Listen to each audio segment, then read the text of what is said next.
From a truck driver who was originally a cowboy in the 1880 to Kim Cattrall performing Shakespeare between takes while bound and gagged, John Carpenter's cult classic hides bizarre production secrets that are stranger than fiction. This martial arts fantasy contains everything from backwards filmed safety scenes to Michael Jackson wandering the set,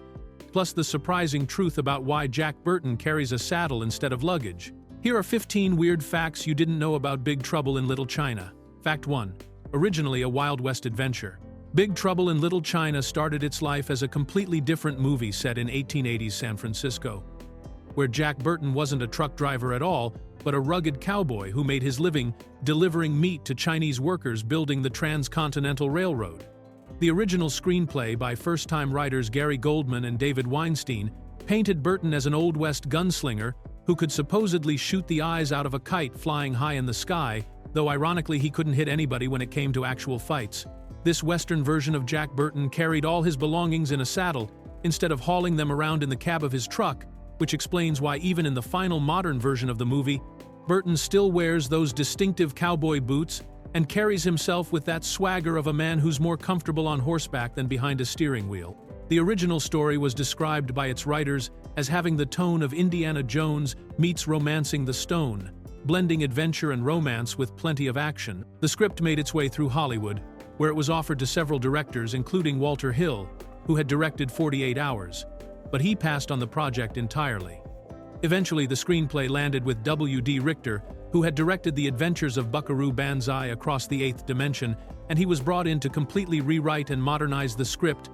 transforming the 1800s cowboy story into the 1980s truck driver adventure that audiences eventually saw on screen. However, traces of Jack Burton's original cowboy identity remained embedded in his character, from his distinctive boots to his saddlebag to his general attitude and mannerisms that feel more suited to the frontier than the modern streets of San Francisco's Chinatown. Fact 2. Kim Cattrall's surprise bondage scene. When Kim Cattrall showed up to work one morning during the filming of Big Trouble in Little China, she had no idea that she was about to spend her entire day bound and gagged in what would become one of the movie's most memorable prison scenes. The actress arrived on set completely unprepared for what awaited her, discovering only when she got there that her character Gracie Law would be hogtied and gagged for the duration of the scene, while all the other prisoners in their cells remained free to move around normally. The reason for this unusual situation traced back to a scene that had been written into the script but was ultimately deleted before filming, where Gracie would have given the prison guards a piece of her mind with some choice verbal abuse that would have justified her harsh treatment. Since this explanatory scene was cut from the shooting schedule, there was no setup to explain why Gracie was the only prisoner who had been restrained so severely, leaving both the audience and apparently Kim Cattrall herself in the dark about the reasoning behind her character's predicament. Despite being caught completely off guard by the demanding physical requirements of the scene, Cattrall handled the situation with remarkable professionalism and even managed to inject some humor into what could have been an uncomfortable situation. Throughout the long day of filming, the crew would occasionally remove her gag so she could drink water and take breaks. And when director John Carpenter expressed concern about whether she was feeling uncomfortable with the restraints, Cattrall delivered what became a legendary response on set by simply telling him, "I've been in tighter situations than this." Her quick wit and professional attitude turned what could have been an awkward moment into a memorable piece of behind-the-scenes folklore that cast and crew members still talk about decades later. Fact 3.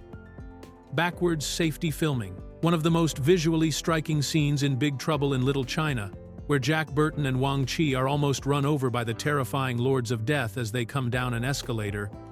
was actually filmed completely in reverse, with all the actors performing their actions backwards to ensure nobody got seriously injured during the dangerous stunt. This unusual filming technique wasn't chosen for any artistic or special effects reasons, but purely as a safety measure to protect the cast from what could have been a catastrophic accident on one of the movie's most elaborate and hazardous sets. The scene took place on an incredibly narrow escalator set that was built with a giant mouth entrance, and the main danger came from the fact that James Hong, who played the ancient sorcerer David Lo Pan, was wearing 12-inch platform lifts under his flowing robes to make him appear more imposing and supernatural. These massive lifts made it extremely difficult for Hong to navigate the tight space safely, especially while wearing the long,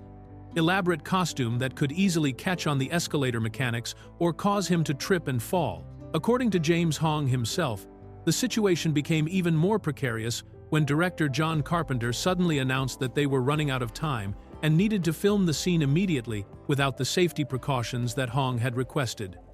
When Hong asked if they could get his regular stunt double George Cheung to perform the dangerous sequence, Carpenter told him there wasn't time and that he needed to step in right away. Hong later recalled that while he looked fierce and intimidating in the final scene, he was actually trembling with fear the entire time, knowing that one wrong step could have sent him tumbling down the escalator and potentially ended his career or worse. Fact 4. Michael Jackson's set visit. During the filming of Big Trouble in Little China, both Kurt Russell and director John Carpenter were surprised to spot the king of pop himself, Michael Jackson, casually walking around their elaborate Chinatown set, checking out the detailed 3-story buildings, streetlights, and movie magic that production designer John Lloyd had created for the film. This unexpected celebrity sighting happened because the same impressive Chinatown set was being shared between 2 major productions, with the Big Trouble crew filming their scenes during certain hours, while Janet Jackson was using the exact same location to shoot her music video for When I Think of You during other parts of the day. The set had been constructed by John Lloyd, who had previously worked as the production designer on John Carpenter's The Thing, and it was such an elaborate and expensive build that it made perfect sense for the studio to maximize its use by renting it out to multiple projects. Janet Jackson's music video, which would go on to become a major hit in 1986, needed an authentic-looking urban setting, and the movie's detailed recreation of San Francisco's Chinatown provided exactly the right atmosphere for her video shoot. John Carpenter specifically remembered seeing Michael Jackson wandering around the set, presumably there to support his sister Janet during her music video production, and the director found it amusing that one of the biggest pop stars in the world was just casually exploring the same movie set where Kurt Russell was running around in his tank top fighting supernatural Chinese sorcerers. The shared use of the set created an interesting overlap between the worlds of Hollywood movie making and music video production, bringing together 2 very different types of entertainment projects that happened to need similar visual backdrops for their respective storytelling needs. Fact 5. Jackie Chan almost played Wang Chi. Director John Carpenter originally wanted Jackie Chan to play Wang Chi, the martial arts expert and restaurant owner who serves as Jack Burton's friend and guide through the dangerous world of San Francisco's Chinatown. But the casting decision was blocked by producer Lawrence Gordon, who had serious concerns about Chan's ability to handle the English dialogue that the role would require. This casting choice would have dramatically changed the entire dynamic of the movie, as Chan was already becoming known worldwide for his incredible stunt work and martial arts choreography, though he hadn't yet achieved the massive Hollywood stardom that would come later in his career. Gordon's opposition to casting Chan stemmed from his experiences watching the martial arts star's previous attempts to break into American cinema, specifically his performances in Battle Creek Brawl from 1980 and The Protector from 1985, both of which had showcased Chan's amazing physical abilities but also highlighted his struggles with English dialogue delivery. The producer felt that Chan's English wasn't strong enough to carry the substantial amount of speaking that Wang Chi's character required, since Wang serves as both Jack's translator and the person who explains much of the supernatural mythology that drives the plot forward. Carpenter, however, was enthusiastic about the idea of casting Chan because he had been impressed by the success of Police Story, which had been released in 1985 and demonstrated Chan's incredible talent for combining comedy, action,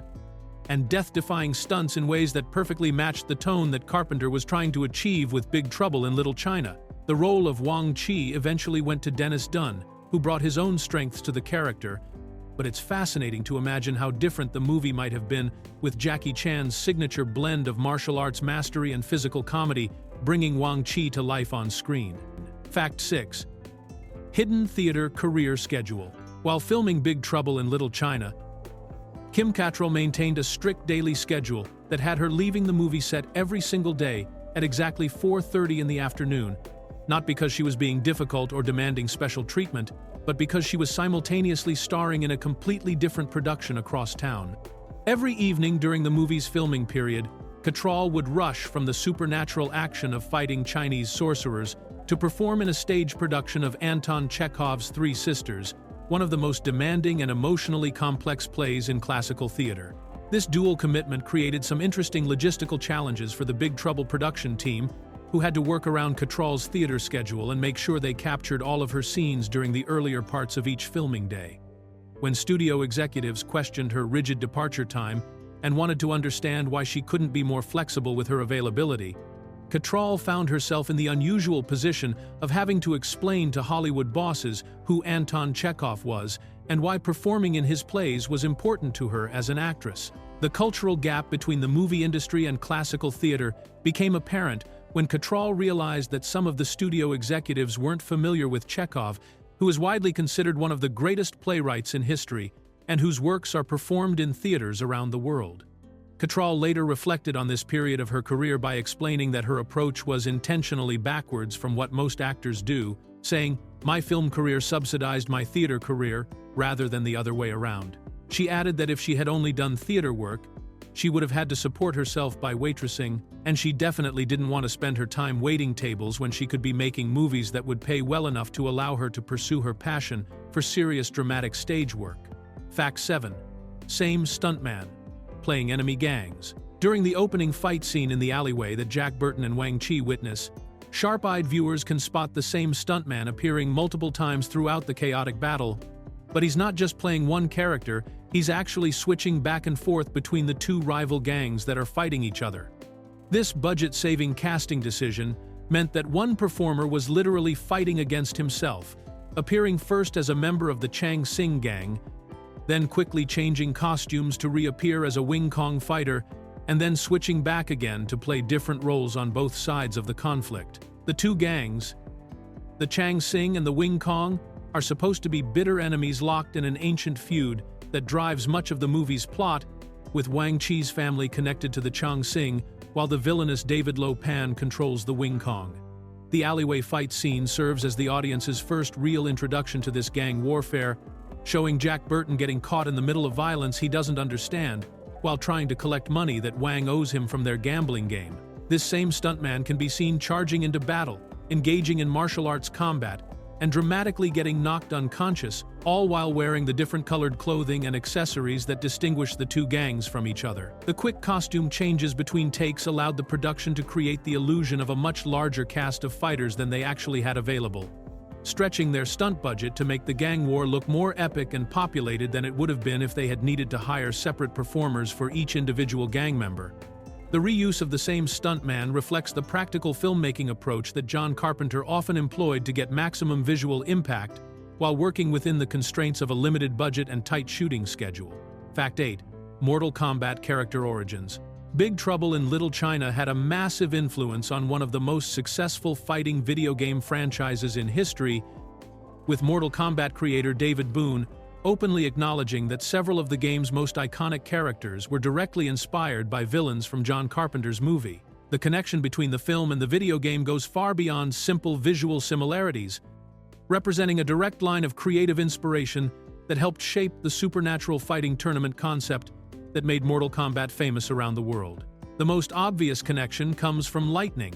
one of the three storms who serves as David Lo Pan's supernatural bodyguard in the movie, who became the direct inspiration for Raiden, the Thunder God, who serves as one of Mortal Kombat's most recognizable characters.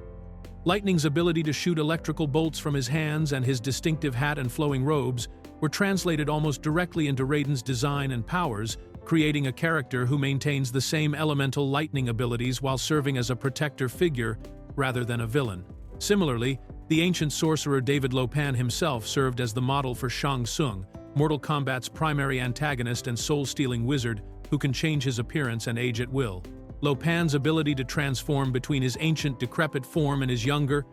more powerful appearance provided the template for Shang Tsung's shape-shifting abilities and his role as an immortal sorcerer who manipulates supernatural tournaments for his own dark purposes. The broader concept that inspired Mortal Kombat was the idea of Western heroes being thrust into an Eastern supernatural world where ancient magic and martial arts collide,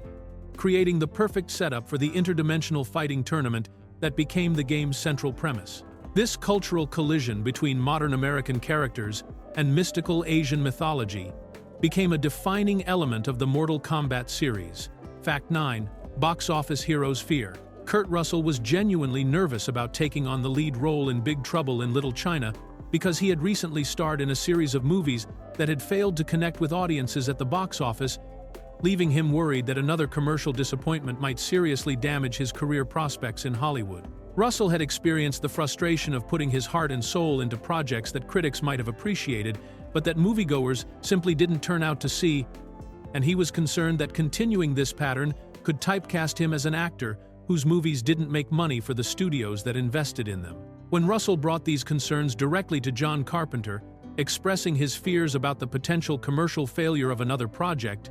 the director's response revealed the kind of artistic integrity and personal loyalty that had made their working relationship so successful over multiple films. Carpenter told Russell that the box office performance didn't matter to him at all, and that his primary goal was simply to make the movie with Russell because he valued their creative partnership and trusted Russell's ability to bring the character of Jack Burton to life in exactly the way he envisioned. This conversation highlighted the strong professional bond that had developed between Russell and Carpenter through their previous collaborations on films like Escape from New York and The Thing, projects that had also struggled commercially upon their initial release but later gained recognition as cult classics. Carpenter's willingness to prioritize their working relationship over potential financial success demonstrated his commitment to making the films he wanted to make with the actors he trusted most, regardless of whether those choices aligned with what studio executives or market research might have suggested would be the safest path forward. Russell ultimately decided to trust Carpenter's judgment and take on the role, creating one of his most memorable and entertaining performances in the process. Fact 10.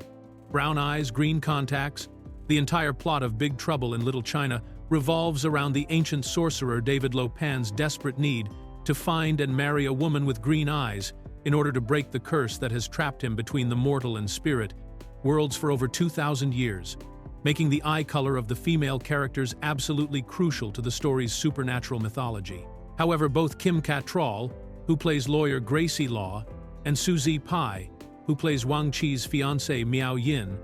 were born with brown eyes and had to wear green contact lenses throughout the entire production to match the specific requirements that the script demanded for their characters. The contact lens technology available in 1986 was significantly less advanced than what actors have access to today, resulting in colored contacts that were much thicker, less comfortable, and more obviously artificial-looking than modern versions. While these green contacts may have been convincing enough for audiences watching the movie in theaters or on standard-definition television broadcasts, the illusion becomes much more apparent when viewed on high-definition formats that reveal details that were previously hidden by lower-resolution technology. According to sources familiar with the production, the green contacts are particularly noticeable in the high-definition version of the movie, where viewers can clearly see the artificial edges of the lenses and the way they sit on top of the actress's natural brown eyes rather than blending seamlessly with their natural eye color. This creates an unintentionally otherworldly effect that actually works quite well for the supernatural tone of the movie, even though it wasn't necessarily intended to be so obvious to viewers. The casting department's decision to prioritize the actress's acting abilities and screen chemistry over their natural eye color proved to be the right choice, as both Cattrall and Pai delivered memorable performances that helped make the movie the cult classic it eventually became. Fact 11. Secret video game, Easter egg. Most fans of Big Trouble in Little China have no idea that a video game based on the movie was actually released in 1986, the same year the film hit theaters, but this obscure piece of gaming history has been preserved in an unexpected way through a hidden Easter egg that the DVD producers included for dedicated fans who know how to find it. The video game itself has become something of a lost relic from the early days of movie tie-in games, when video game adaptations of popular films were much less common and sophisticated than they would become in later decades. The existence of this game represents an interesting piece of multimedia marketing from the 1980s, when studios were just beginning to explore how they could expand their movie properties into other forms of entertainment beyond just theatrical releases and home video sales. Video games were still a relatively new medium at the time, and movie-based games were often simple affairs that bore only a loose resemblance to the films they were supposed to represent, typically featuring basic gameplay mechanics that had little to do with the actual plot or characters from the source material. What makes this video game particularly fascinating for modern fans is that the DVD release of Big Trouble in Little China includes a secret screen that can be accessed through special navigation techniques, and this hidden area contains actual images and screenshots from the original 1986 video game. This Easter egg serves as a digital museum of sorts, preserving visual elements from a piece of gaming history that might otherwise have been completely lost to time, since the original game is extremely rare and difficult to find today. The inclusion of these images on the DVD demonstrates the attention to detail that the home video producers put into creating a comprehensive collection of Big Trouble in Little China memorabilia for collectors and devoted fans of the cult classic. Fact 12. Chinese title translation. When viewers look at the opening credits of Big Trouble in Little China, they can see Chinese characters displayed prominently alongside the English title, but these characters don't actually say Big Trouble in Little China at all. Instead, the Chinese text translates to "Evil spirits make a big scene in little spiritual state," which captures the supernatural chaos of the movie's plot in a completely different way than the straightforward English title that most audiences are familiar with. This alternative title actually provides a much more accurate description of what happens in the movie than the English version does, since the story really is about evil spirits and supernatural forces creating massive disruption in a small, mystical realm beneath San Francisco's Chinatown. The phrase, "little spiritual state," refers to the hidden supernatural world that exists parallel to the ordinary city above, where ancient Chinese sorcerers like David Lo Pan maintain their power and influence over both the living and the dead. The decision to use a completely different title concept in Chinese, rather than simply translating the English words directly, shows a thoughtful approach to making the movie accessible and meaningful to Chinese-speaking audiences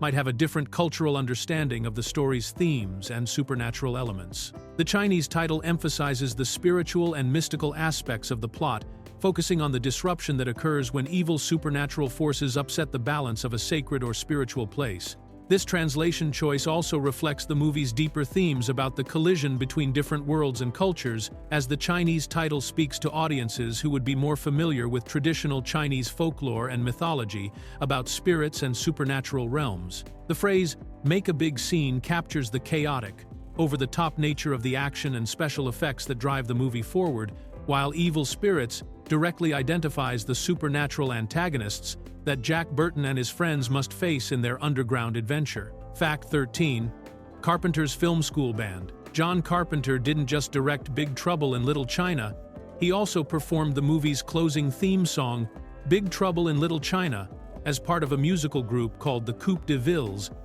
which consisted entirely of his old friends from his days as a film student at the University of Southern California. This collaboration brought together three filmmakers who had known each other since their college years and had continued working together throughout their professional careers in Hollywood, turning their shared passion for music into a fun side project that became part of the movie's official soundtrack. The band featured Tommy Lee Wallace, who served as the second unit director on Big Trouble in Little China and had previously worked with Carpenter on other films including Halloween 3, Season of the Witch, which Wallace directed using a script that Carpenter co-wrote. The third member was Nick Castle, who had gained fame in horror movie history for playing the masked killer Michael Myers in the original Halloween, though he was also an accomplished director and writer who had worked on several projects with Carpenter over the years. While all three members of the Coupe de Ville appeared together in the music video for the theme song, Carpenter himself handled most of the actual musical performance, with Castle providing backing vocals to support the main track. This musical collaboration represented a light-hearted creative outlet for the three filmmakers, allowing them to combine their shared interests in both movies and music, while creating something that would become a permanent part of Big Trouble in Little China's legacy. The song plays over the closing credits of the movie, giving audiences a final dose of the playful, energetic spirit that defines the entire film while showcasing Carpenter's talents as both a filmmaker and a musician, something that fans of his work had already experienced through his memorable synthesizer scores for movies like Halloween, Escape from New York, and The Thing. Fact 14. Alternative punk, smashing ending. Big Trouble in Little China has an extended alternate ending that was filmed but not included in the theatrical release, where Jack Burton gets his revenge on three obnoxious punks who had bothered him earlier in the movie. And this version provides a much more satisfying conclusion to a subplot that otherwise goes completely unresolved. In the original opening scenes of the movie, Jack encounters three young troublemakers in a sports car who give him a hard time. But after Jack gets swept up in the supernatural adventure beneath Chinatown, these characters are never seen or mentioned again, leaving their conflict with Jack completely forgotten by the time the credits roll. The alternate ending brings these characters back in a way that gives Jack Burton the last laugh and provides a more complete sense of closure to his overall journey through the movie. After Jack finishes telling his incredible story to the lawyer and heads back out on the road in his truck, this extended version shows him driving by the docks, where he spots the same three punks from the beginning of the movie sitting in their sports car, apparently hanging out near the waterfront, without any idea that Jack is nearby. Rather than simply driving past them or confronting them verbally, Jack makes a deliberate decision to use his truck as a weapon of revenge, purposefully ramming into their sports car with enough force to send the entire vehicle flying off the dock and into the water below. This alternate ending transforms Jack from someone who simply survived his supernatural adventure into someone who emerged from it with a newfound confidence and willingness to take direct action against people who had previously intimidated or annoyed him. The extended ending can be found on the special edition DVD and Blu-ray releases of the movie, giving fans the opportunity to see this more aggressive and vengeful side of Jack Burton's character development. Fact 15.